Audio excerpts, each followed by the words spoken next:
One does not abstract from or pretend away his sense of evil within himself in order to find himself. What is required, it seems to me, is a penetrating, empathetic, open, free mind. Yes, but how does one come to it? How does one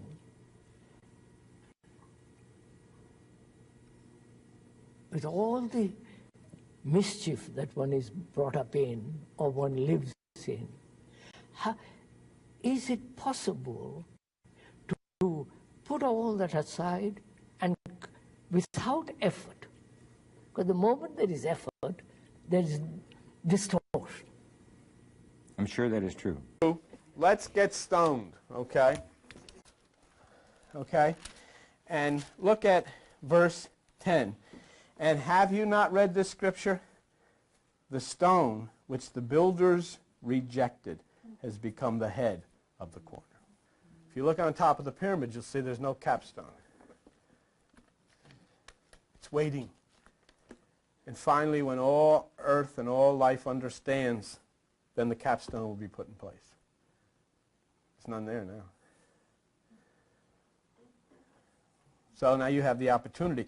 And Jesus gave you a clue. Now Jesus Christ said, take no thought.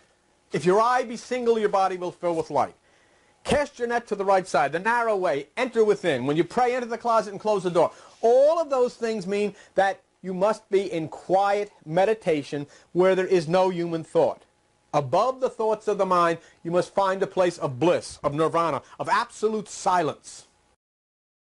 Behold, there was a great earthquake, meaning there was a shaking down of the way you think. You don't think the way that you used to think.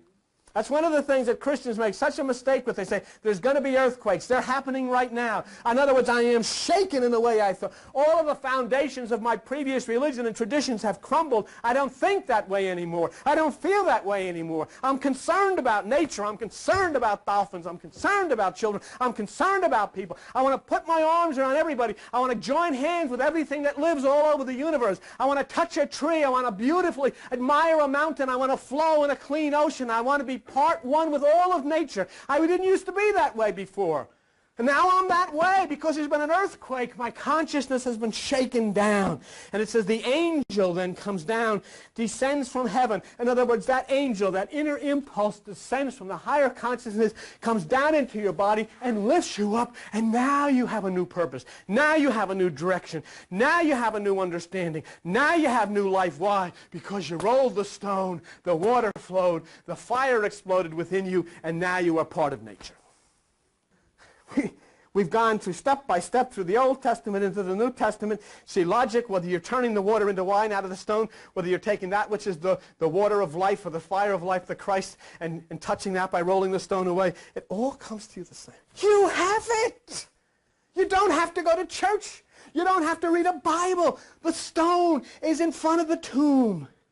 And when you touch that pineal gland, it's just like what happened to this young lady. When that stone rolls away, the energy comes out. The electrical energy, which is the Christ, comes out. And it starts to activate impulses from the right hemisphere of the brain. And you start to think differently. And you start to understand differently. And healings can flow not only for you, but from people around you. Because you've rolled the stone away. And there's an earthquake. And there's a shaking. And I feel good. And I feel different.